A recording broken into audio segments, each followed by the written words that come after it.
Un sveicieni, es šeit esmu ar vienīgo Parno Mārdes Majors.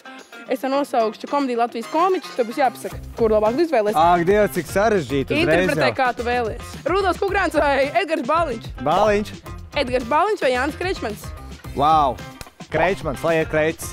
Tāpēc, ka Kreits ir stand-up komiks, jo Baliņš nav komiks, viņš ir reperis. Nu tu Kreiča vai Aleksandrs Guzenko? Guzenko? Bāt, mēs ejam uz smagsvariem, bet tomēr Kreits. Kreits vai Kalvis Stroska? Kreits. Kreits vai Edgars Staškevičs? Kreits. Kreits vai Kaspars Žilins? Labi, te viss mainās. Kreits. Kreits.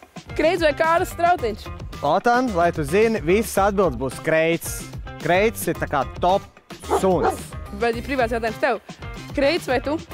Kurš smieklīgāk? Ne jau tikai stand-upā, bet vispārīgi tā. Pa dzīvi? Jā. Vai tu esi dzirdējis viņu balsi? Vai tu esi dzirdējis viņu problēmas? Kreits. Vai tu esi kaut ko dzirdējis par viņu Volvo? Kreits. Kreits, labi, paldies.